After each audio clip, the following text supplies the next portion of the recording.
The early autumn air in the riverside town felt cooler to Trung.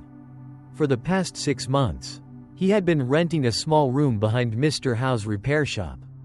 Nearly a 2-hour drive from his old village. The work was simple, helping with repairs in the morning, and sometimes delivering spare parts in the afternoon. Life was so quiet that on some days, he felt as if everything that had happened in the village had only been a dream. This afternoon, Trung was stacking some oil cans in the storage room when Mrs. Tu, the owner of the small convenience store next door, peeked her head in. She smiled and called out, "Trung, there's a call for you on the landline. Sounds like it's from someone in the village."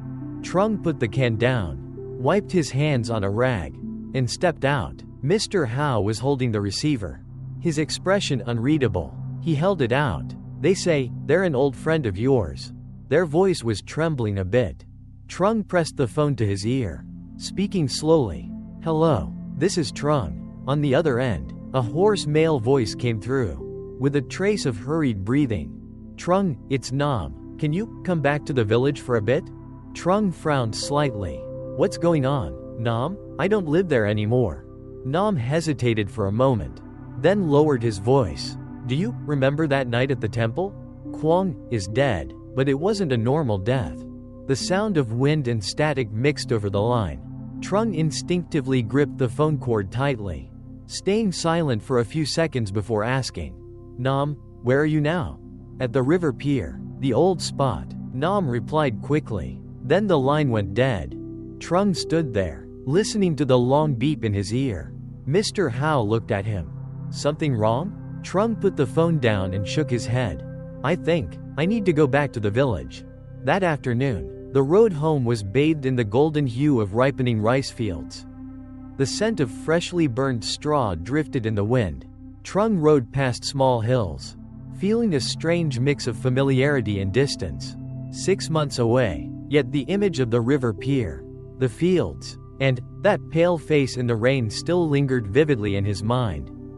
At the pier, he saw Nam sitting by the bank, smoking. As soon as he spotted Trung, Nam stubbed out his cigarette and stood up. "You got here fast." Trung walked closer, studying his friend's gaunt face. "Tell me what happened to Quang?" Nam's eyes drifted to the rippling water, his voice slow. "They found him dead in the temple. The door was locked from the inside, but people said when they broke it open, he was sitting in the middle of the floor, eyes wide open, and his hands still clasped like he was praying to someone." Trung tightened his grip on his helmet strap, a cold chill spreading along his spine. Nam's voice dropped lower. "Some people said that night they heard a woman calling from the opposite bank. Sounded exactly like that night when you were still here." A boat carrying straw passed by, the sound of oars dipping into the water echoing in steady rhythm. The wind from that bend in the river carried a faint, fishy scent. Trung watched the boat drift away, and in his mind, a voice whispered, "Have you forgotten our promise?" Nam pulled a fresh pack of cigarettes from his shirt pocket, lit one, took a deep drag, and exhaled a thin stream of smoke. Tilting his head toward Trung, he asked, "You planning to go to the temple?" "They're keeping Mr. Quang's body at the community hall for now. The temple, it's locked up, waiting for the police." Trung crossed his arms, hesitating. "I'm not sure, but do you think Mr. Quang's death has anything to do with the old incident?" Nam looked at him, saying nothing, but his eyes made it clear that he already had an answer. Turning away, he kicked a pebble into the water. "The village hasn't been peaceful these past 6 months. When you left, I thought it would be. But the old folks still say that at night, they hear the sound of water slapping the shore, and someone calling names." Trung felt his hands tremble slightly. He tried to brush it off. Maybe it's just the wind, or imagination. Nam let out a dry laugh and stubbed out his cigarette. "Imagination that kills a man in the middle of a temple?" They fell silent. The last cicadas of the season buzzed faintly, mingling with the wind rustling through the bamboo. Trung sat down on the dirt bank, staring at the river shimmering in the late afternoon light. Images flashed through his mind: the rainy night, the girl by the riverbank, the whispering voice, as vivid as if it had happened yesterday. Suddenly, Nam stood up. "Come on, I'll take you to the temple. Even if we can't go in, we can at least look from the outside." The temple stood tucked behind a grove of eucalyptus trees. The path leading in strewn with dry leaves. The main door was secured with a heavy lock. A ceiling notice pasted across it. On both sides, old brick walls were stained and thick with moss. Leaning against the wall, Nam lowered his voice. "I came here last night, before anyone knew Quang was dead. I heard footsteps circling the temple, but when I got closer, they stopped." Trung scanned the surroundings. Behind the temple lay a patch of low grass leading down to the riverbank. He took a slow breath. "Does anyone have the key?" Nam shrugged. "Probably the village chief, but he's scared too. Rumor is, the night before, he dreamt someone knocked on his door and called his full name 3 times. A shiver ran through Trung. He turned to glance toward the river behind the temple. The water was murky, its surface rippling gently. A kingfisher swooped down, then darted away, leaving behind an unsettling stillness. Nam suddenly patted Trung's shoulder. "Tonight, you dare stay here?" Trung met his friend's gaze. Torn between fear and something harder to name, a feeling left unresolved since 6 months ago. He gave a faint nod. "If I stay, you're staying with me, right?" Nam smiled lightly, though his eyes held a quiet sadness. "I'm used to it. I just worry you won't get any sleep." They walked out along the leaf-covered path. The afternoon sun slanting through the eucalyptus, stretching their shadows across the ground. Somewhere in the distance, a voice drifted on the wind, faint, but enough to make Trung stop in his tracks and glance back. There was no one there. The late afternoon breeze was cool, carrying the faint, musty scent of rotting eucalyptus leaves. Trung slowed his steps, his eyes still glancing back toward the temple even though they had walked some distance. Noticing, Nam asked quietly, "Did you just hear something?" Swallowing hard, Trung tried to appear calm. "No, probably just the wind." Nam didn't reply, only gave a faint, dry smile and kept walking. They turned down a dirt path leading to the river pier, where a few boats lay silently moored. In the distance, a few figures were casting nets, the water parting with a gentle sound. Trung sat down on a log by the shore, gazing at the muddy river reflecting the hues of sunset. Standing beside him, Nam pulled a worn lighter from his pocket, lit a cigarette, and took a long drag before speaking in an even tone. When Quang was alive, he used to say, on the night of the first lunar day, there'd be a girl in a white dye standing on the opposite bank. He said, she looked like she was waiting for someone. A shiver ran through Trung, and he turned to face Nam. "Do you believe that?" Nam shrugged, letting the smoke drift toward the river. "Believe it or not, you've seen her too. 6 months ago, it wasn't a dream." The air grew heavy, the chirp of insects in the grass sounding sharper. Trung took a deep breath, trying to change the subject. "You said we'd stay at the temple tonight. What exactly are you planning?" Nam sat down next to him, elbows resting on his knees. "Just to listen, to see if there's really something there. If there's a sound, or something else, I want to know what it wants." Trung stayed silent for a moment, then nodded. He knew he was willingly stepping into a night that would not be easy. When night fell, the village sank into the distant sound of barking dogs. Trung and Nam, carrying flashlights, walked along the leaf-strewn path toward the temple. The pale moon was hidden behind clouds, its weak glow making the eucalyptus trees seem taller, their shadows stretching long and twisted. Nam stopped in front of the locked door, pressing his ear to it. Trung stood close, the air around them feeling thick and heavy. Nam whispered, "Nothing, but let's wait a bit." They stood in silence, only the rustle of leaves. Then, from inside, Trung thought he heard water dripping, slow, steady. He glanced at Nam, who gave a slight nod. Suddenly, the sound stopped. In its place came the faint crunch of footsteps, as if treading on dry leaves. Moving closer to the door, Trung's grip on the flashlight tightened, his heartbeat pounding in his ears. Nam took a slow breath and gestured for him to stay still.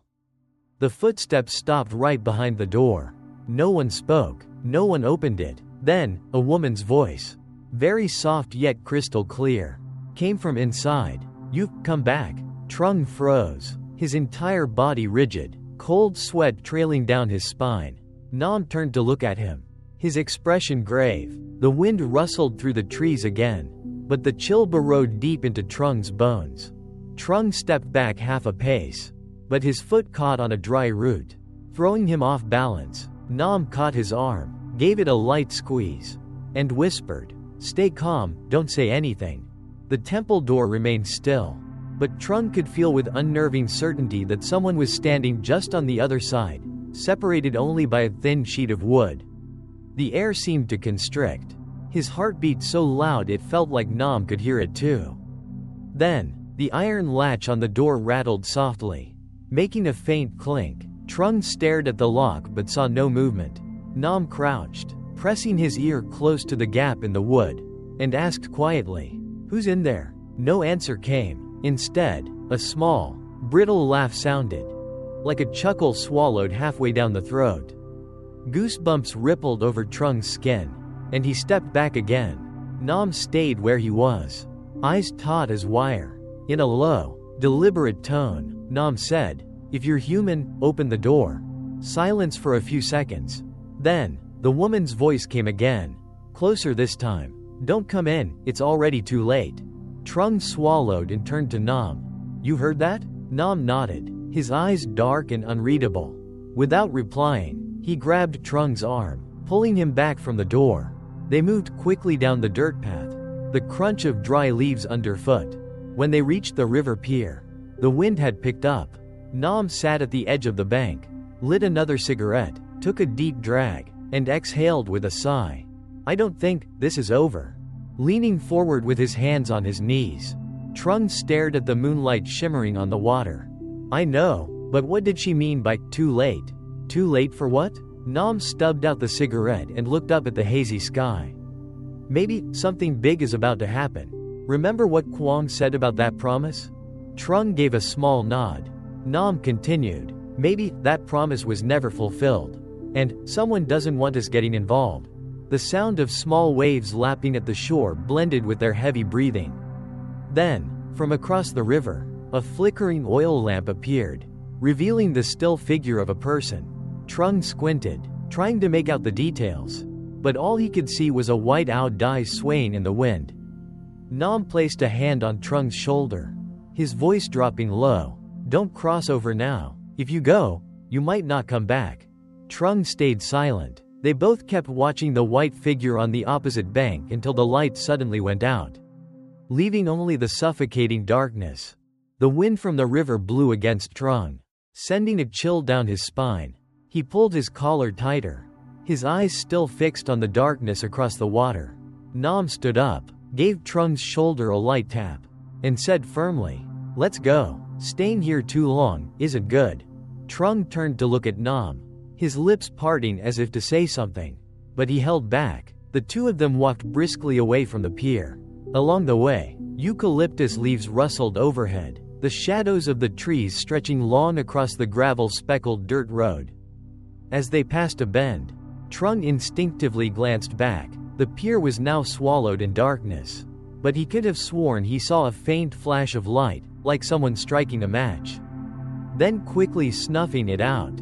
Nam noticed the look in Trung's eyes and asked quietly, "Did you see something?" Trung hesitated for a moment, then replied softly, "Probably nothing." Nam didn't say anything more, only quickened his pace, as if trying to sever any lingering connection to the riverbank that night. When they reached the house, Trung saw the kitchen light still on. Mrs. Lean, Nam's mother, was sitting at the table, her thin hands snapping morning glory stems. Hearing footsteps, she looked up with a tired smile. "Where have you two been this late? It's dangerous walking the village roads at night." Nam walked over, pulling out a chair to sit across from her. "We passed by the pier, saw someone on the other side." But, he paused, glancing at Trung, then softened his tone. "Probably just a villager." Mrs. Lean frowned slightly. "No one's been living on that side lately. All the land's abandoned, except for old Mrs. Tham's house. But she's been gone a long time." At her words, Trung felt a shiver creep up his back. Nam's face stayed calm, but his hand tightened unconsciously on the edge of the table. That night, Trung couldn't sleep. The steady chorus of crickets outside was occasionally broken by the distant barking of dogs. In his mind, the image of the white-out dice swaying in the wind kept returning, along with the echo of the voice saying, "It's already too late," as if it had been whispered just moments ago. He turned over, trying to push it away, but each time he closed his eyes, the white figure was there, standing right in front of him, holding an oil lamp that lit her face clearly. Trung jolted upright, sweat beading on his forehead. The room was still dark, lit only by a dim wash of moonlight through the window. But from somewhere, a woman's soft voice drifted in. "Come to the other side?" Trung sat frozen, his heart pounding so hard it felt like it might burst from his chest. He strained his eyes, scanning the dark room, but aside from the faint outlines of furniture, there was no one there. Swallowing dryly, he muttered under his breath as if to reassure himself. "No, I must have imagined it." But the moment the words left his lips, a faint golden glow appeared in the corner of the room near the old wooden cabinet. It was a small oil lamp, its flame flickering as if stirred by a draft. And within that dim light, the silhouette of a woman stood with her back to him, her long hair falling nearly to her waist. Trung backed away until his spine hit the wall. His voice trembled, turning hoarse. Who's there?" The figure tilted her head slightly but did not turn around. Then, a woman's voice, soft as a breeze, drifted to him. "Come to the other side, before it's too late." The light of the lamp went out in an instant, plunging the entire room into a suffocating darkness. Trung leapt to his feet, bolting for the door and racing barefoot down to the main floor. Nam was sitting on the porch drinking water, but when he saw Trung rushing toward him, he jumped up at once. "What happened?" Still gasping for breath, Trung gripped Nam's shoulder tightly. I just saw, in my room, someone. She said I had to go to the other side of the river." Nam locked eyes with him, his tone sharp. "You're sure you actually saw it?" Trung nodded firmly. "I'm not dreaming, you have to believe me. I even saw the oil lamp clearly." Nam was silent for a moment, then said slowly, "Tomorrow, you and I will cross over. But you are not going alone, understand?" Still shaken, Trung only managed a feint. "Yeah?" The next morning, a thick fog blanketed the path to the river pier. Both men wore thin jackets as they followed the narrow trail. The sound of water slapping the shore was heavy, different from its usual rhythm. At the pier, Nam stepped into an old wooden boat and motioned for Trung to follow. The boat creaked as it drifted across the still river, small ripples fanning out and fading into the mist. On the opposite bank, dense bushes hid most of the entrance. The air was cold and so still that every dip of the oar echoed clearly. As soon as Trung set foot on land, he felt a chill rush across the back of his neck. He turned to look, but only saw Nam tying up the boat. Suddenly, from deep within the thicket, came a faint call. "Trung!" Nam's head snapped up, his eyes tense. "You heard that?" Trung swallowed hard. "I did, and it called my name." Nam gripped the small knife at his hip, his voice low and steady. "Let's go, but be very careful."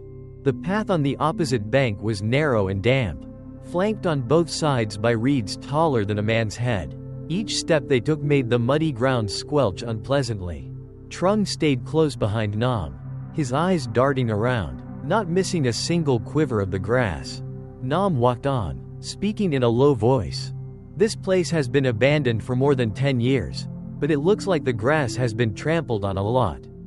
Swallowing hard, Trung glanced down at the ground, where fresh footprints dotted the mud. He asked quietly, "Could someone actually be living here?" Nam shook his head. "If there is, it's either someone hiding from the world, or something else." The words sent a shiver down Trung's spine, but he didn't dare press further. After a short distance, an old wooden house came into view ahead of them. Its thatched roof was rotting. One corner caved in, the front door was ajar, as if someone had recently gone in or out. Nam stopped, looked at Trung, and signaled for silence. He moved forward slowly, using the tip of his knife to push the door open. The hinges let out a long, shrill creak that echoed through the stillness. Inside, dim light filtered through the cracks in the walls, just enough to reveal old, dust-covered belongings. On the table in the center of the room, an oil lamp sat, its flame still faintly flickering. Stepping inside, Trung's voice trembled. "Nam, this is the exact lamp I saw last night." Nam approached, placing a hand on the lamp's base. The warmth told him it had only just been lit. His eyes flicked toward the doorway. Alert. "No way. Who lit it?" Nam murmured, his voice edged with suspicion. Suddenly, a sharp click sounded from the back of the house. Both men spun around. From the shadows, a white figure glided swiftly past, just enough to catch the sway of a long garment. Without thinking, Trung lunged after it, calling out as he ran. "Wait, who's calling me?" Nam followed close behind, but the narrow passage behind the house was overgrown with weeds, slowing their steps. By the time they broke through, the white figure had vanished into the suffocating emptiness. All that remained was the faint scent of lamp oil carried by the river breeze. And somewhere, a soft voice whispered, "Leave before the crescent moon." Nam stood still, then turned to Trung. "You heard that? She's not joking." Trung met Nam's gaze, feeling both unsettled and driven by a deep urge to uncover the truth. They stood beneath the thick canopy, most of the light blocked, with only a few faint rays slipping down onto the damp ground. Trung took a deep breath to steady himself, but the words, "leave before the crescent moon," kept echoing in his mind, gnawing at him like an unseen urge. Nam scanned the area, then spoke quietly. "We can't stay here long. Do you feel how the air here is different from the other side of the river?" Trung nodded slightly. "Colder, and too quiet. Not even birdsong." Nam tightened his grip on the knife handle, his tone firm. "Follow me. I want to see what made people abandon this place." They circled around the back of the wooden house, passing through an open patch of ground. In the center stood an old stone well, its walls cracked and covered in green moss. Sitting atop the well was a small clay jar, its mouth sealed with a faded piece of red cloth. Trung stepped closer, bending down to look, but Nam immediately grabbed his arm. "Don't touch it." Frowning, Trung asked, "Why?" "It's just a jar." Nam's voice grew serious. "This is a talisman to seal away evil. My village used to have these. Whatever's inside is something that should never see daylight." A shiver ran down Trung's spine, and he stepped back. "Then, is it still working?" Nam was silent for a few seconds before answering. "I don't know, but remember what she said? Before the crescent moon. Tonight it's full. That means less than 3 days left." Just as they were about to leave, a voice called from within the distant reeds, clearer this time. "Trung, go back." The tone was no longer cold, but pleading. Trung froze, a strange sense of familiarity washing over him. He turned to Nam. "This voice, it sounds like my mother's." Nam frowned. "But your mother's been gone for years." Trung nodded, still staring toward the reeds. "Yeah, but I couldn't mistake it." Nam pulled him back, his voice low but firm. "Don't go. If it's real, it'll find you. If it's not, all the more reason to stay away." On the way back, the evening mist began to fall, the river's surface reflecting the pale glow of the full moon. Trung sat in the boat, his gaze fixed on the far bank, where the reeds swayed gently as if someone were standing behind them. Nam rowed steadily, not looking back, only saying quietly, "In 3 days, if you still want to know, I'll go with you, but we'll be prepared." The river wind cut icy against their skin, and the sound of Trung seemed to linger in the air, following the boat as it drifted back toward the village shore. 3 days in the village passed slowly, but for Trung, every hour felt heavy. Each night, he dreamed of the voice calling from across the river, sometimes so clear it was as if someone stood just outside his door. Other times faint and tangled in the sound of the wind. Nam stayed close to Trung's house the whole time.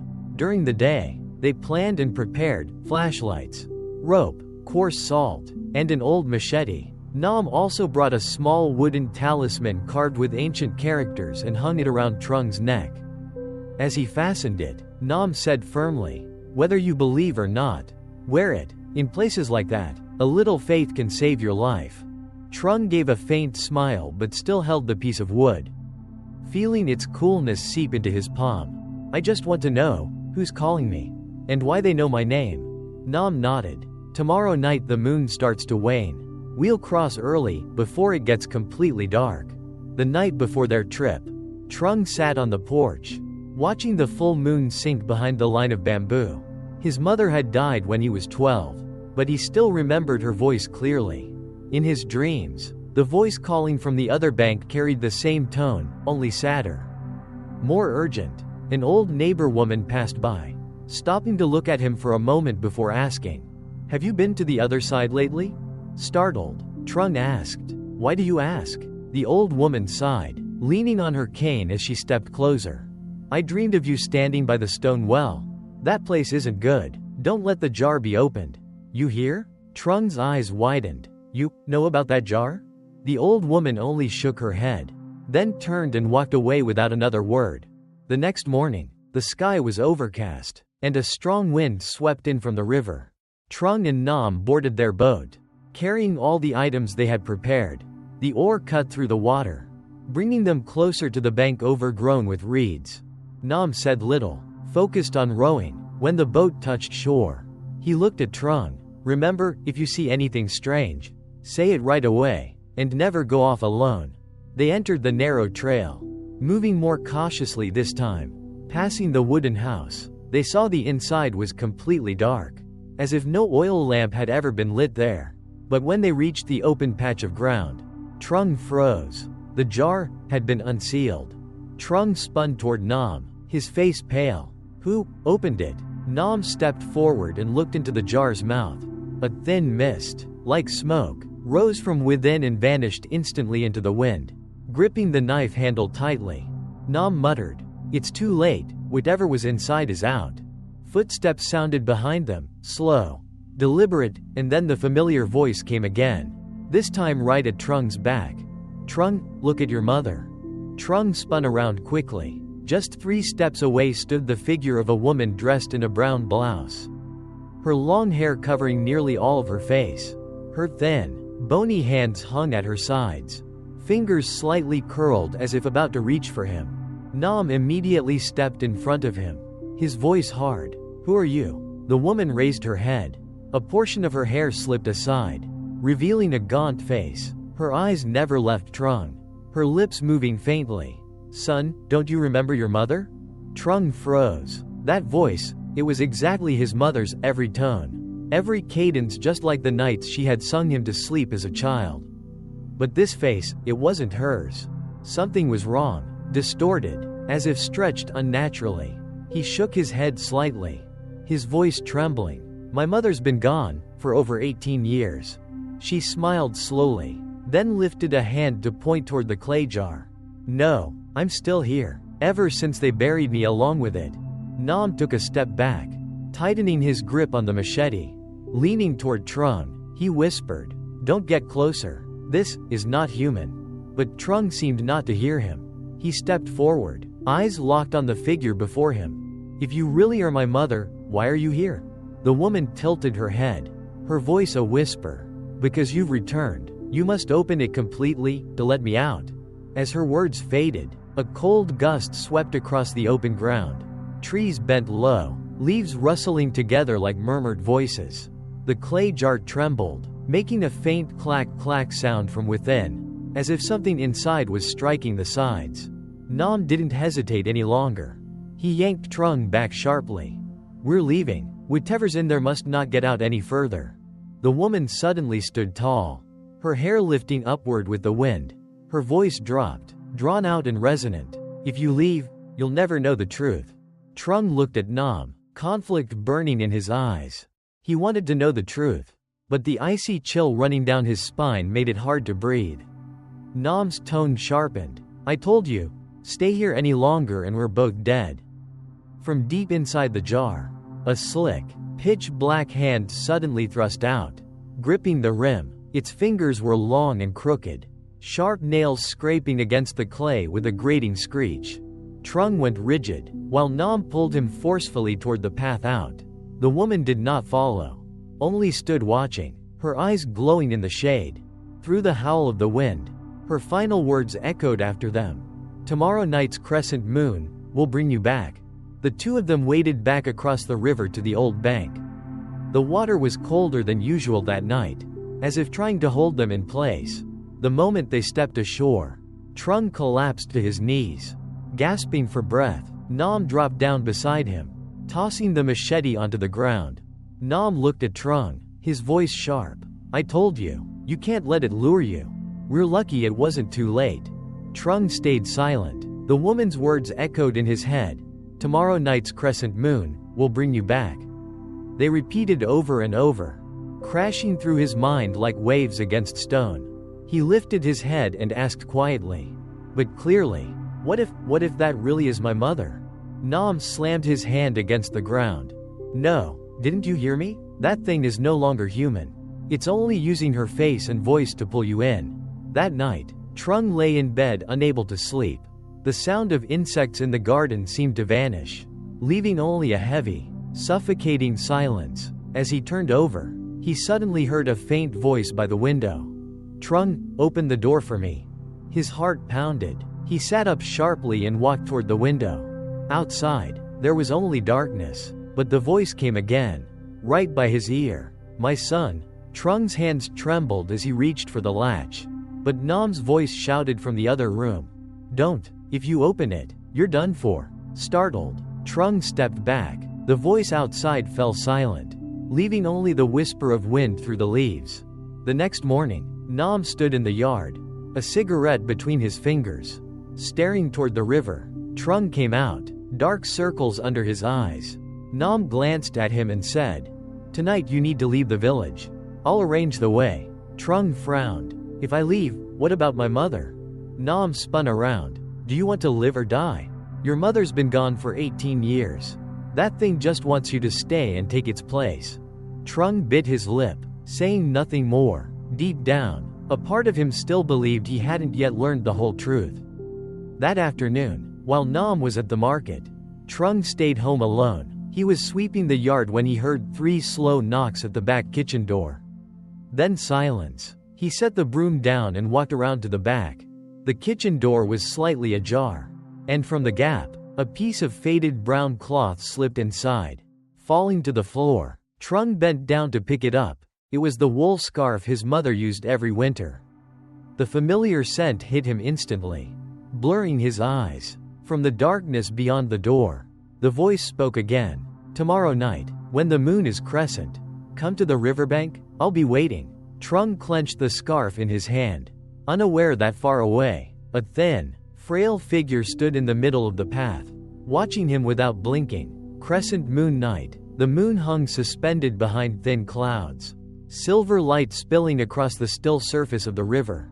The entire village was steeped in silence, broken only by the distant bark of dogs. Trung sat in his room, his mother's scarf resting on the pillow. He gently smoothed each worn strand of wool, the familiar scent as fresh as the day he'd last smelled it. Each time he pressed it to his face, his heart ached. From the outer room came the soft sound of Nam's snoring. Trung glanced at the clock, nearly midnight. He slipped on his jacket, tucked the scarf into his pocket, and quietly stepped out the door. Beyond the gate, the dirt path to the riverbank lay in darkness, flanked by tall bamboo groves whose leaves rustled in the wind. The night breeze carried a biting dampness. Each step Trung took seemed to echo inside his own head. When he was only a few dozen meters from the bank, he saw a figure standing with her back to him, the hem of a light brown oud dye swaying in the breeze. Her long hair flowed past her waist. Trung's voice trembled as he stepped forward. "Mother, is that you?" The woman slowly turned. Moonlight fell across a face he knew by every line and wrinkle. She smiled, her eyes glistening. "It's me, Trung, my son, you've finally come." Trung quickened his pace, but when he was just a few steps away, she raised a hand to stop him. "No, stay there. If you take one more step, the wind will carry you away." Behind him, a faint sound came from the bamboo grove. Trung turned, but saw no one. He took a deep breath and said, I want to take you home." She shook her head, her voice low and sorrowful. "My home isn't here anymore. Don't try to find it. I just want you to promise me one thing." Trung hesitated. What is it? She looked deep into his eyes. When the flood season comes, you must leave this place, or you'll follow me.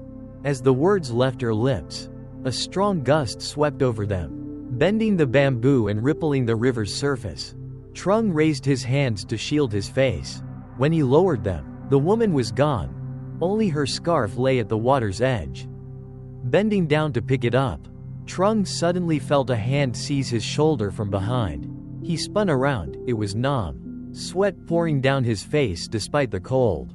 His eyes wide. Are you insane? I told you not to come here. Trung stammered. I just saw my mother. Nam gripped his shoulders and yanked him back. Shut up, we're leaving. Now. Behind them, the sound of water lapping at the shore grew louder, as if someone were climbing up from the depths. Nam turned to look, his face drained of color. He gripped Trung's hand tightly and pulled him into a run toward the village. Not daring to look back, their footsteps pounded the dirt road, blending with their ragged breaths. They didn't stop until they reached Nam's yard. Nam shoved the door open, nearly throwing Trung inside before slamming it shut. Leaning against the door, Nam gasped for air, his eyes fixed outside as if expecting something to be chasing them. Do you have any idea what you just did? Nam's voice shook, but anger burned beneath it. Trung swallowed hard, the scarf in his hand damp and cold, reeking faintly of river mud. I just wanted to talk to my mother. Nam strode over, snatched the scarf from his grip, and threw it onto the floor. That's not your mother. You think your real mother would tell you to follow her when the flood season comes? Trung froze, his gaze locking in place. What do you mean? Nam slumped into a chair, burying his face in his hands. His voice dropped, heavy with dread. Haven't you ever heard about the season caller in this village?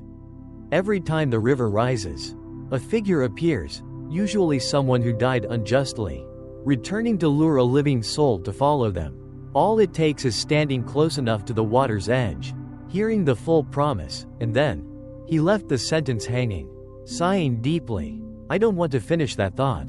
Trung shook his head, his voice sharp. No, I saw her clearly, it was my mother. Nam slammed his palm down on the table with a loud crack. That's the trap. It takes the form of the person you love most, so you'll walk into the river yourself. The air in the room thickened. The yellow bulb cast long shadows across the wall, stretching from their faces. Trung's voice dropped to a murmur, almost to himself. If that really is my mother, why would she want to hurt me? Nam was silent for a long moment before answering. If it's not among the living, it's not your mother anymore. Outside, the wind whistled through the corrugated roof, each gust icy cold. The neighbor's dog suddenly let out long, drawn-out howls, as if something were choking it. Nam stood, poured tea into 2 cups, and handed one to Trung. You have to promise me. From now on you never go to the riverbank alone. The flood season's still more than a month away, but the signs have already begun. Trung stared into the tea, the steam curling up in soft spirals.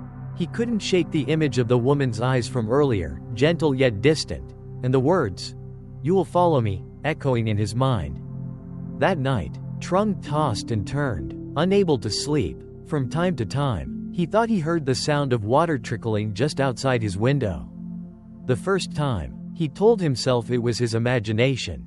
But the third time, he sat up slowly and pulled the curtain aside. The yard was empty, except for a long trail of water stretching from the gate to the very edge of the steps. And at the end of that wet trail lay the scarf, dry, as if it had never touched water. The next morning, pale sunlight filtered through the thick fog. A rooster's crow echoed from the far end of the village. But Trung still sat at the table, dark circles under his eyes from a sleepless night. The scarf from the night before was tucked into his jacket pocket, still icy to the touch. Nam came in, grumbling. Trung, you haven't eaten breakfast yet? You look like a starving ghost. Trung stood, feigning calm. I was planning to go to the market to eat, and ask a few people about this. Nam frowned. About what? Trung gave a faint smile. About my dreams of my mother. Nam exhaled sharply, waving his hand. I told you, stop digging into this. Walking to the door, Trung called back over his shoulder. If my mother died unjustly, I had to know. The morning market was bustling, the sound of bargaining, the clatter of knives on chopping boards, the smell of fresh fish mingling with charcoal smoke. Trung sought out Mrs. Tu's stall. She was known as the living calendar of the village. She was wrapping cakes when she spotted him and looked up. "Ah, Trung, haven't seen you in months. Your mother over there must be happy to see you." Trung froze, his voice lowering. "Mrs. Tu, when my mother died, was there anything strange?" She stopped working, glanced around as if afraid someone might overhear, and lowered her voice. "People say, that night, there was a shadowy figure standing at the river pier. Hair loose and long. Your mother followed it, and never came back." Trung's eyes widened. "A figure? Who saw it?" Mrs. Tu shook her head. "Quang, the ferryman. But he left the village right after that. No one knows where he is now." Leaving the market, Trung followed a small path to Mr. Quang's temple, a place where the villagers worshipped the river god. The temple lay hidden under the shade of old bamboo, its moss-covered roof tiles green with age. The temple keeper was sweeping leaves. Seeing Trung, he rested on his broom and asked, "Haven't seen you in a long time. Back to visit the village?" Trung answered shortly, "I want to ask about the season caller." The old man stiffened, a flicker of unease in his eyes. "Why bring that up?" Stepping closer, Trung said firmly, "I think my mother is connected to it." The temple keeper was silent for a long moment before speaking slowly. "The season caller is usually a restless spirit swept away when the river rises. They seek someone to take their place before the next flood season so they can be freed. But not just anyone is chosen. It must be someone with a blood tie or a deep bond of fate with them." Hearing this, Trung's heartbeat quickened. He wanted to ask more, but the old man turned away, lowering his voice to a near whisper. "If you ever hear the voice calling from the riverbank, don't answer. Once is enough to bind you." That night, Trung returned late, passing the old bend in the river. The fog had grown thick. He heard the gentle sound of water trickling, then a familiar, soothing voice. "Trung, don't you remember our promise?" His steps halted, his whole body chilled. Then, he clenched his teeth and stepped closer to the water's edge, staring into the mist before him. "Mother, who killed you?" Trung asked, his voice trembling. The shadow in the mist tilted her head slightly, her smile still gentle. "You'll know when you agree to come with me." The water rippled into wide, spreading circles, and an icy hand suddenly seized Trung's wrist. The icy hand gripped Trung's wrist tightly, pulling him gently toward the curtain of white mist. His heart pounded, his ears ringing with the sound of water slapping against the shore and the wind curling all around him. From somewhere behind, Nam's panicked voice rang out. "Trung, what the hell are you doing out there?" Trung turned his head, but the fog was so thick now he could barely make out the faint outline of his friend. The cold hand still wouldn't let go, its pull growing stronger. He clenched his jaw, speaking toward the shadow in front of him. "Mother, tell me, who hurt you?" The woman's voice came, soft as wind through bamboo. "That one is still alive, and still in this village." Trung's jaw tightened. He pried at the frigid fingers on his wrist, blurting out, "Then tell me their name." The figure shook her head slowly, her eyes glinting with something both sorrowful and distant. "The name, you will find for yourself. But, once you know, there will be no turning back." Footsteps thundered from behind. Nam rushed in, grabbing Trung and yanking him hard away. The pull of the cold hand vanished.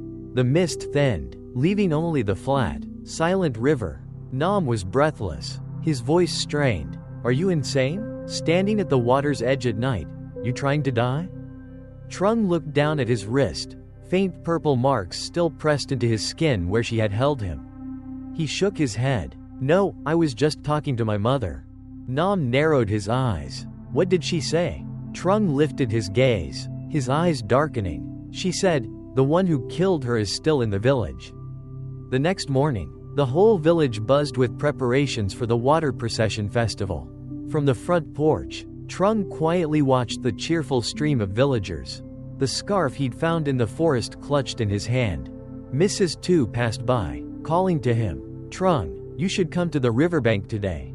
After the water procession, there'll be Cheo singing, it'll be fun." Trung nodded, but his eyes were fixed on the path leading to the river. There, among the crowd, he caught sight of a familiar figure, tall and thin, wearing an old conical hat, walking slowly. He recognized him instantly. It was Quang, the ferryman who had vanished after the night his mother died. Quang's figure disappeared into the throng, and Trung stepped down from the porch, blending into the bustling crowd. His eyes locked on the man ahead. The festival drums thundered, mingling with the sound of waves lapping against the shore. The pounding rhythm of festival drums echoed through the air, blending with the villagers' excited cheers. On the riverbank, brightly decorated wooden boats with colorful flags waited to head out into the current to collect water. Incense smoke rose thickly from the altar tables, curling into the morning sunlight and forming a hazy veil. Trung weaved through the crowd, eyes locked on the tall, lean figure of Quang. The man wore a conical hat with frayed edges, walking slowly without ever looking back. Nam pushed his way through from behind, placing a hand on Trung's shoulder, his voice curious. "Why are you sneaking around like that?" Trung tilted his head and whispered, "I just saw Quang, you remember him, right? The ferryman who went missing a few years ago." Nam frowned. "Missing is missing. What's that got to do with you tailing him?" Trung didn't answer. He just tightened his grip on the strap of the bag at his side and quickened his pace. Nam sighed but still followed. Quang turned into a narrow alley between two rows of wooden houses, where sunlight barely reached. The sounds of drums and voices were instantly muffled, leaving only the shuffle of slippers on dry dirt. Trung stopped at the mouth of the alley, glancing at Nam. "You stay here. I'll follow him alone. This guy doesn't like being watched." Nam clicked his tongue. "Be careful. He doesn't exactly look like he's in the best of health." Trung nodded and stepped into the alley. Inside, Quang stopped in front of an old wooden house, its roof sagging from years of rain and sun. He pushed the door open and went in without locking it. Trung hesitated for a few seconds, then quietly approached and peered through the crack in the door. A dim glow from an oil lamp lit the table. Quang sat with his back to Trung, fiddling with something in his hands. Trung squinted. It was a light brown scarf, identical to the one he had found in the forest the other day. Suddenly, Quang spoke, his voice hoarse but clear. "What are you doing out there? Come in." Trung froze, his heartbeat quickening. He pushed the door open and stepped inside, trying to keep his voice steady. "I just want to ask you a few questions." Quang didn't turn around. He simply held up the scarf, letting the oil lamp illuminate its frayed threads. "This is what you're looking for, isn't it?" Trung nodded, taking a step closer. "It belonged to my mother." Only then did Quang turn his head. His gaunt face and bloodshot eyes spoke of many sleepless nights. He stared straight at Trung and spoke slowly. "You want to know who killed her, but are you sure you can handle the truth?" Trung stood frozen, his throat dry. The flickering oil lamp cast Quang's shadow long across the wall, warped and twisted as if mocking him. He swallowed hard and answered slowly, "I can handle it. Just tell me the truth." Quang gave a faint, bitter smile, placing the scarf on the table and gently running his fingers over the fabric as though caressing an old wound. "In this village, no one wants to talk about it. Not because they don't know, but because they're afraid." Trung frowned. "Afraid of who?" Quang met his eyes, his voice soft yet heavy as stone. "Afraid of something that shouldn't exist, but does." Trung's brow furrowed as he stepped closer. "Can you be more specific?" Quang was silent for a few seconds, then handed the scarf to Trung. When their hands touched, Trung shivered from the cold, even though the room held no breeze. "Your mother's death wasn't just a murder. It began on the night of the water procession, 10 years ago," Quang said, his hoarse voice dragging out each word. Trung gripped the scarf tightly, pressing. "You were there?" Quang nodded. "I was there. I saw her, dragged into the river. Not by the living." The air in the room thickened. Outside, the wind suddenly howled through the window, making the oil lamp flicker. Trung stared at Quang, the words forced out under tension. You mean, a ghost dragged her? Quang didn't answer right away. He stood, walked to the corner of the room, and opened an old wooden chest. From inside, he took out a hand-drawn map, yellowed with age. The map showed the village river bend, but in the middle was a bold red circle, right where the villagers always avoided. Here, the whirlpool. The villagers call it the devil's throat. Anyone who falls in there never resurfaces. Quang laid the map on the table. Your mother was dragged there. I rode after her, but I wasn't fast enough. Trung's fists clenched, veins rising under his skin. Why didn't you tell anyone? Quang sighed and sank into his chair. I did, but the next morning, I woke up on the riverbank, soaked to the bone, and everyone told me I dreamed it. Do you understand, Trung? That thing doesn't want the truth to exist. Suddenly, 3 slow knocks echoed at the door. Both men turned to look. Trung started to step forward, but Quang stopped him, his eyes sharp with warning. Don't. If it were a villager, they'd call out. Silence like this means it's not. The knocking came again, harder this time, making the door rattle in its frame. Trung glanced at Quang and whispered, Are you sure it's come for us? Quang gave a small nod, his bloodshot eyes glinting in the oil lamp's light. It knows you're asking questions, and it hates that. The knocking stopped. In its place came the sound of water trickling from right beneath the floor. The sound of running water was unlike rain or any ordinary leak. It echoed, resonating from deep below, as if a rushing underground stream flowed right beneath the tiled floor. Trung stepped back, eyes fixed on the ground.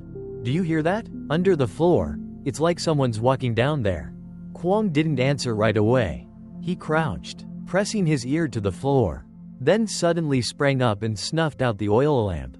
Quiet, don't say a word.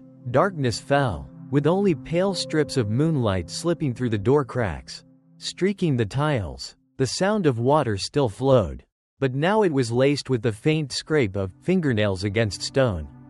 Trung whispered, his voice strung tight as a wire. Are you sure it's water?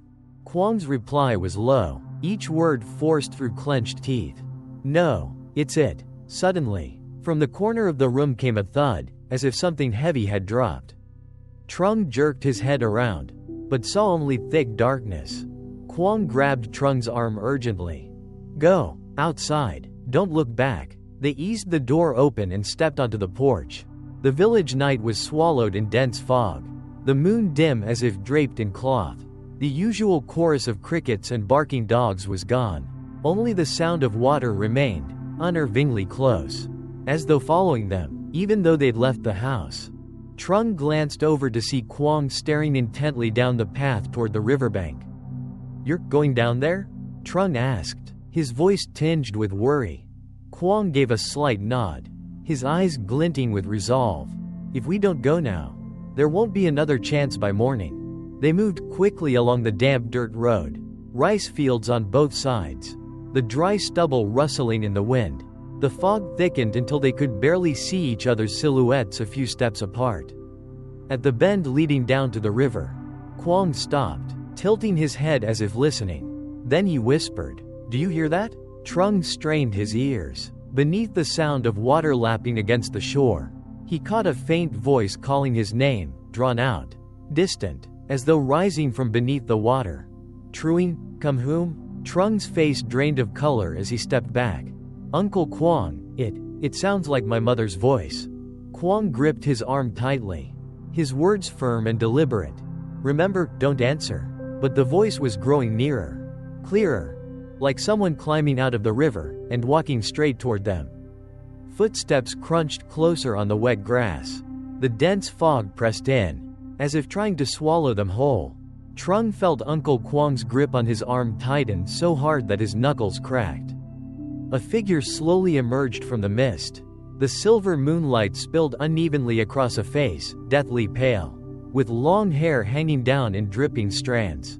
A faded al-ba-ba clung to the body as if it had just risen from the bottom of the river. Trung froze, his heart pounding like the village drums. Mother, he whispered, his voice trembling, unable to hold it back. The figure stopped, lips bluish and trembling as they formed the words. Come home with me? Quang whipped his head toward Trung, his voice a sharp growl. "I told you, don't speak." But it was too late. The figure bent forward, an icy hand reaching for Trung. Just as the fingertips were about to touch his, the whole riverbank resounded with a deep, muffled hum, like a drum beating far beneath the earth. Without hesitation, Quang yanked Trung's arm and dragged him in a sprint back toward the village. "Run, don't look back." Their footsteps crushed the dry stubble underfoot, merging with the sound of water pursuing them close behind. Trung stole a quick glance to the side, and saw faint, glowing orbs hovering in the fog, like eyes watching them. They plunged into a narrow alley between two thick rows of bamboo. A sudden wind rose, rustling the leaves and carrying with it the stench of foul, swampy mud. The darkness in the alley seemed endless, with no trace of the village's oil lamps. Only when it felt like they had run for a mile did Quang finally stop. Leaning against a bamboo trunk, panting heavily, his eyes swept the shadows as he spoke in a hoarse tone. "It's not following anymore, but this isn't over." Trung, still shaken, cold sweat running down his spine, asked, You know what it is?" Quang locked eyes with him, his voice low and grim. "It's not human, but it can take the form of the person you remember most." The wind in the alley suddenly died, leaving an eerie silence. Then, a soft, chilling laugh rose up right behind them. The faint laugh at first was like a passing breeze, but it quickly spread, curling through the dark alley. Trung spun around, his chest tightening with tension. But behind him, there was only the shadow of bamboo cast across the ground. Wavering in the lonely moonlight, Uncle Quang lowered his voice, his gaze sharp as a blade. "Stay right next to me. Don't move half a step away." Trung gave a small nod, edging closer until his shoulder brushed Quang's. He swallowed hard, trying to keep his breathing steady, but every heartbeat thudded in his ears like a drum. The laughter came again, this time nearer. The cold seeped in, as if the alley itself was being drained of warmth. From the far end, a dark shape emerged. It wasn't shaped like a normal person, its shoulders hunched, head tilted sharply to one side, and each step landed with a thud as though something hard struck the ground instead of a foot. The figure stopped about 10 paces away. In the moonlight, Trung could see it clearly, a strange man. His face unnaturally long, eyes sunken deep, pupils rolled so far back that only whites showed. He wore a plain brown outfit, but the hem was soaked, dripping water onto the dirt. The man tilted his head, his hoarse voice cutting the air. "Didn't expect you to come back." Quang straightened, his voice steady but taut with caution. "I have nothing to say to you." The man chuckled, the sound hissing through his teeth. "But I have something to say to him." Those ghostly white eyes slid toward Trung. At once, he felt as if his chest were being squeezed, his breath stolen. The man's eyes widened, pupils spiraling deeper, and Trung's vision began to blur. He saw an old thatched house. Inside, his mother sat sewing a shirt. She smiled gently. "Trung, come here. I'll finish sewing this for you to wear." Trung stepped forward, his trembling hand reaching out. Smack! A sharp sound jolted him awake. Quang's hand had struck his shoulder hard, pulling Trung back. Quang barked, "Don't listen, don't look, run." They bolted out of the alley. But this time, in front of them, there was no village. Only a wide field blanketed in thick white fog, with the sound of a temple bell tolling somewhere in the night. The fog was so dense it felt like it could be grasped in their hands. Shrouding every path, Trung and Quang stopped, breathing hard. The wind swept in, icy cold, carrying the earthy scent of wet mud and a faint trace of incense smoke. Trung tried to peer through the mist, but only saw pale, drifting shapes floating across the field. He spoke in a voice so low it was nearly a whisper. "Uncle, where is this? Why isn't it the road back to the village?" Quang narrowed his eyes, trying to get his bearings, then answered slowly, "It's not real. This is where it wants to take you." Trung's heart pounded erratically. The pale shapes were drawing closer. Through the fog, their forms became clear, bodies white from head to toe, faces blank, with only deep black hollows where their eyes should have been. One shape stopped just a few steps from Trung. From its eyeless sockets came a voice like wind slipping through a cracked door. "Give it back?" Trung instinctively stepped back, but his feet felt rooted to the ground. Quang reached out, gripping his wrist tightly, speaking quickly. "Close your eyes. Don't let it see them." Trung obeyed, but the voice still echoed around him. The stench of muddy water grew stronger, and he felt as if someone were circling behind him. A freezing breath at his nape made every hair on his body stand up. Suddenly, the temple bell rang again, its resonance rolling across the field. The fog seemed to shudder as though a wind had passed through it. And the pale shapes began to recede, their voices fading into the distance. Quang pulled Trung along, sprinting across the field toward a faint golden light ahead. Each step felt heavy, but the glow grew brighter, revealing a small temple in the middle of the field. Its wooden gate ajar, and oil lamps flickering inside. As they reached the gate, an elderly monk in a plain brown robe appeared. His voice was slow but firm. "You have stepped into its domain. If you don't sever the bond, you won't leave." Trung swallowed hard, asking urgently, "Sever the bond, what do you mean, Master?" The monk met his gaze, eyes deep and unwavering. "It means cutting away everything it clings to in order to find you. But doing so may cost you the thing you treasure most." The wind blew hard, making the wooden gate creak, and the oil lamp in the temple courtyard flickered as if about to go out. Standing before the monk, Trung felt as though time around him had slowed. He swallowed, his voice hoarse. "Master, if I don't sever it, what will happen?" The monk pressed his palms together, eyes closing briefly before opening to gaze deeply into Trung's. "It will pull you down. Not all at once, but little by little. You'll lose your sleep, your memory, and eventually, this very body. By then, you won't be you anymore." Uncle Quang stepped in, his voice urgent with worry. "Master, then cut it. Trung is still young, his life is ahead of him." The monk slowly shook his head. "Severing it is not something you can just decide to do. It demands something in exchange, and you must give it willingly. That thing is often what you treasure most." Trung felt as if a stone had been set on his chest.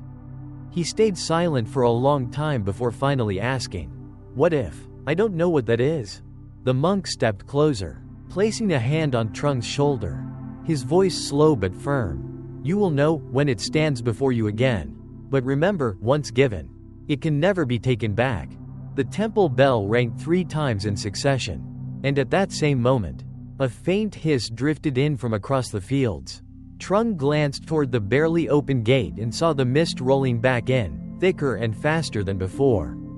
The monk turned and walked deeper inside, speaking as he went. "Come in. Tonight, you must not step outside, no matter what you hear or see."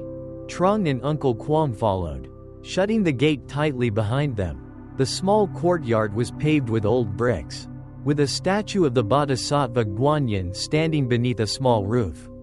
The wind still howled outside, but within the courtyard there was only the soft chime of wind bells.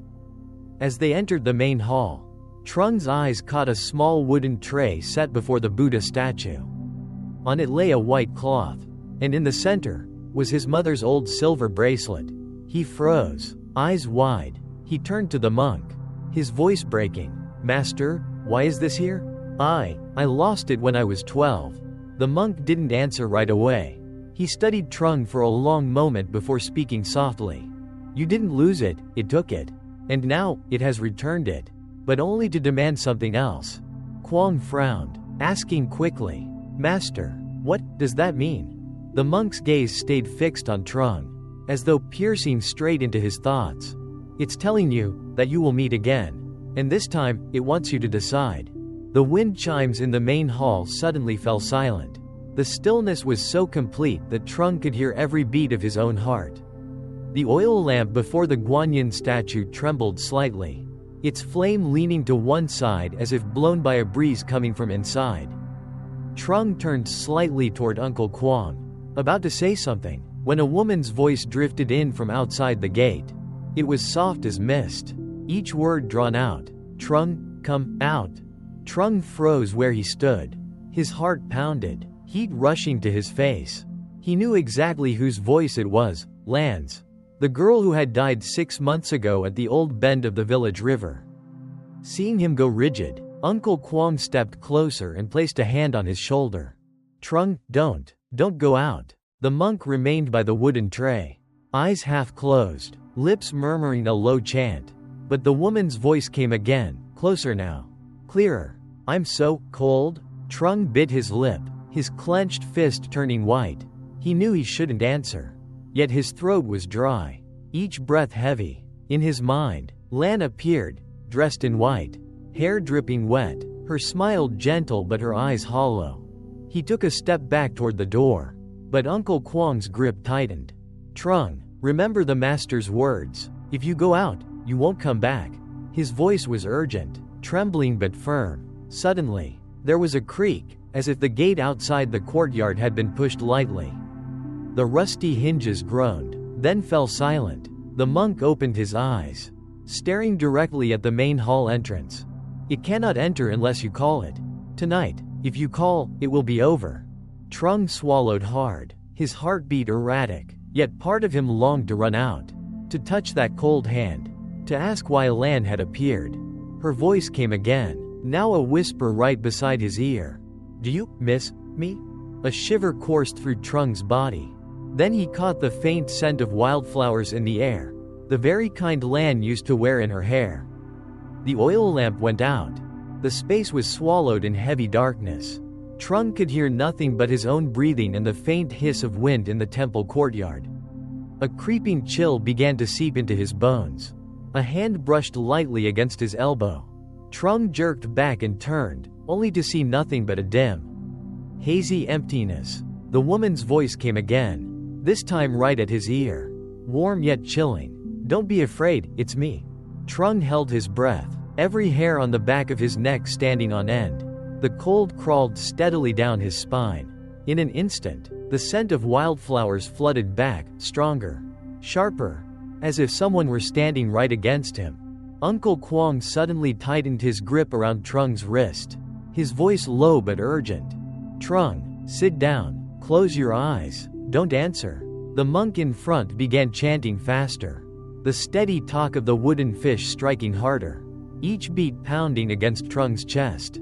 But the woman's voice didn't retreat, if anything. It grew softer, coaxing, trying to draw him out of the thin shell of weak light. Just come outside for a moment. I'm so cold, I'm waiting for you.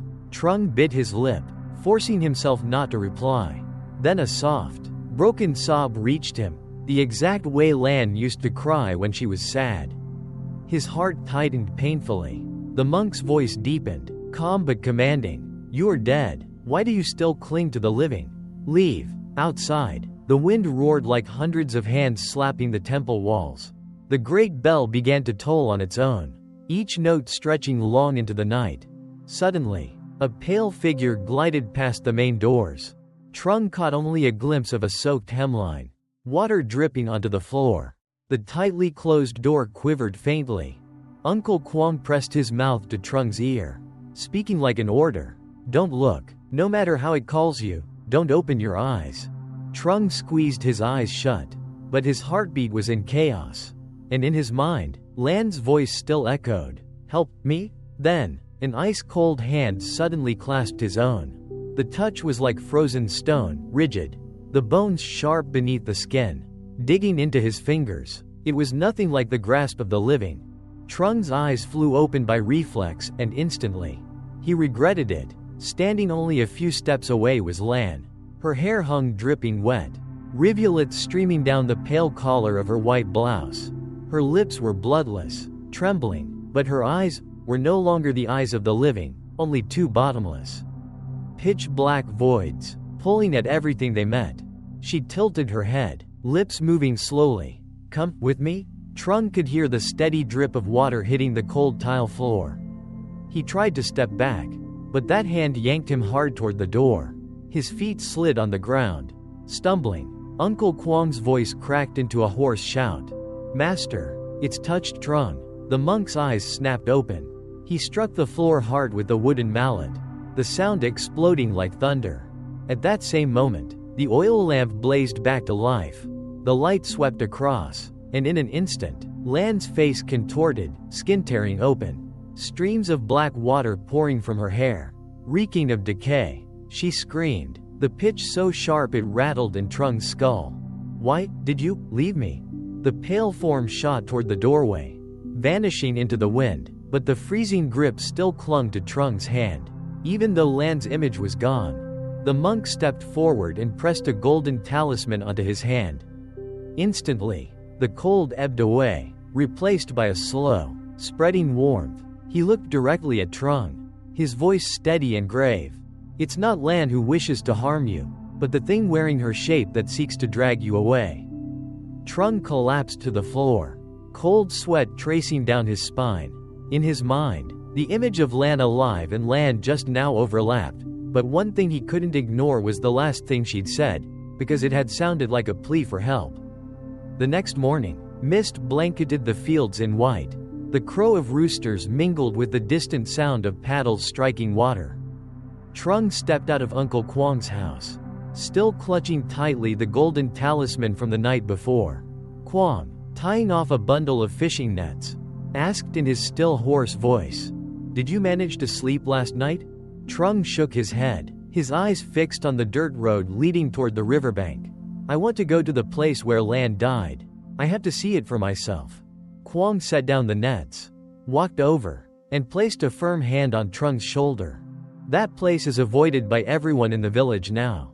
No one dares to go near it. But if you've decided, I'll go with you." Less than 15 minutes later, they stood on the riverbank. The water was calm, but a faint dark streak marred the sand, as if something had once been dragged across it. Trung stepped down to the water's edge, brushing the surface lightly with his hand. The icy cold sent a shiver through him. It felt exactly like Lan's touch from the night before. He turned to Quang and asked softly, "Are you sure Lan died here?" Quang sighed. "I was the one who pulled her body out. How could I not be sure?" But that day, there was no rain, no wind. The water was still, yet the body drifted in from the middle of the river. "Strange, isn't it?" Trung was about to ask more when a sudden plop echoed from farther out. Both men looked up. There, in the middle of the river, a conical hat floated upside down, slowly spinning. Trung frowned. At this time of year, who would leave a hat drifting here?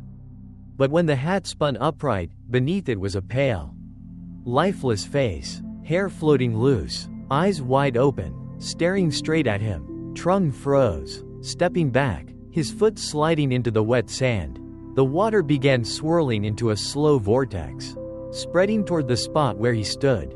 Quang yanked his arm hard, shouting, "Back away, don't let the water touch you." But even as he stepped back, Trung heard a familiar voice carry from the center of the river, each word slicing through the mist. "Help me?" The sound made him pause, his gaze drawn helplessly into the spinning water.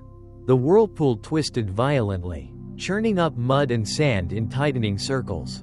Trung stood rigid, heart pounding in his chest. The conical hat spun in place, and the river breeze carried a sharp, fishy stench to his nose. Beneath the surface, a shadow began to take shape. At first, it was only a murky blur, but slowly, Trung realized it was Lan. Her long hair clung with mud, her hands reaching out as if pleading for rescue. Trung's voice caught in his throat. "Lan, is that you?" Quang immediately dragged him back, each word clipped and fierce. "Don't look, don't reach, it's using her shape to fool you." But Trung's eyes were locked on the figure under the water. It was both familiar and grotesque, each of his steps feeling anchored by some invisible pull. The water slapped hard against the bank, and Lan's voice rose again, this time urgent. "Please help me?"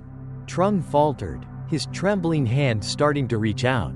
But Quang seized him, jerking him back. "You don't understand. Once you touch it, it's over." The river suddenly surged upward, forming a fierce whirlpool. Trung and Quang stumbled back, their feet sliding in the wet sand. From the vortex, a figure emerged, not Lan, but a towering entity, its body coated in black slime, eyes burning red, teeth jagged and uneven. The creature tilted its head, Its deep, rasping voice rolling over the water. You've seen, so now you must choose. Will you give, or not?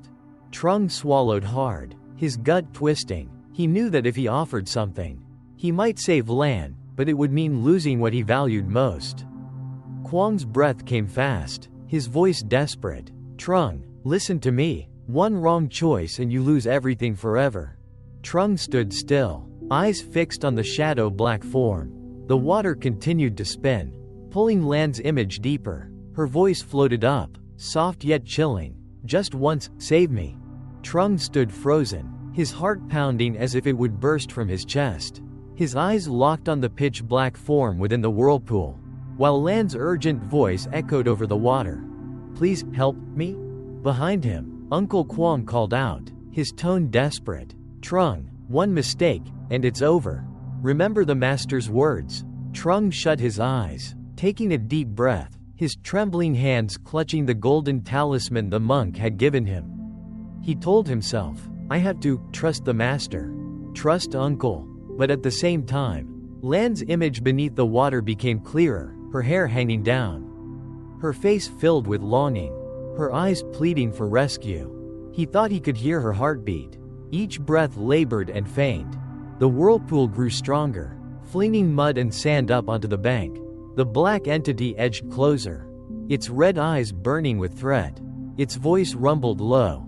Choose one trade, only once. Trung opened his eyes, his decision made. He threw the golden talisman into the water, his hand shaking as though he had just passed a sentence of life or death. Instantly, the whirlpool began to slow. The black entity's face twisted in fury, and it let out a scream. The scream echoed across the riverbank before fading into silence. The river stilled, and Lan's figure surfaced, gasping for air. Her wet hair clung to her pale face, but her eyes had regained their living light. Trung rushed forward, pulling her into his arms, his voice breaking. Lan, you're alive? Are you all right? Lan panted, still shaken, and whispered, Why are you here? Behind them, Uncle Quang watched the talisman sink beneath the surface, his voice quiet.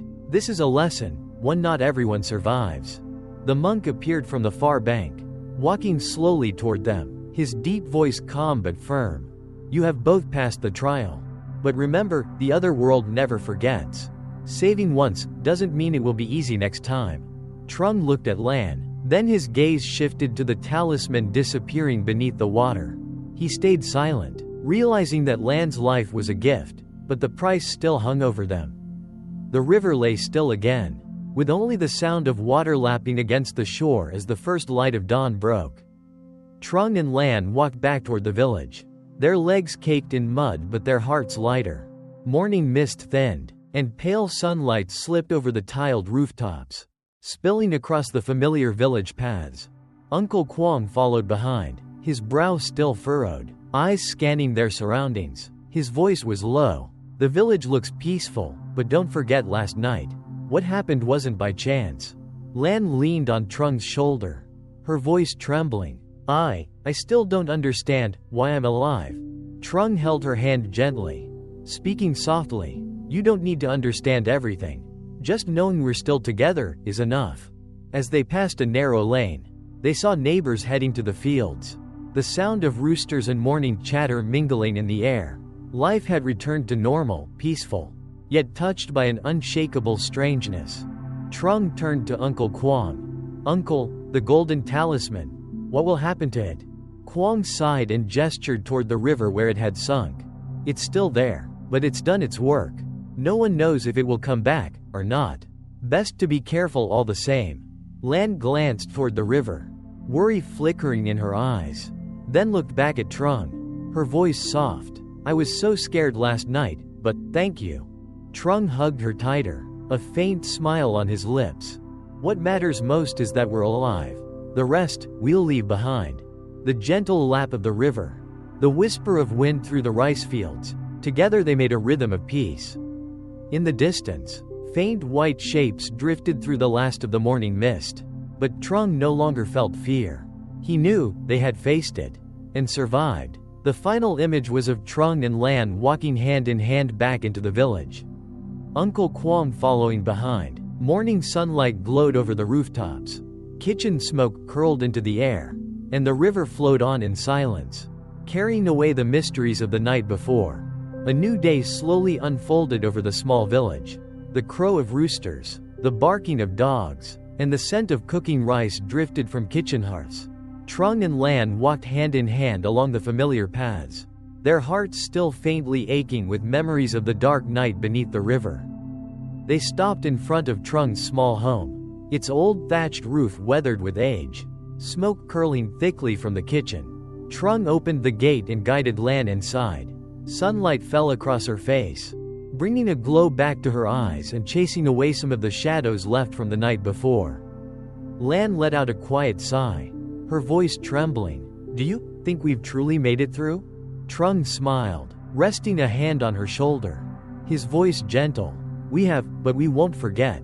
What we've been through will only make us cherish the present more."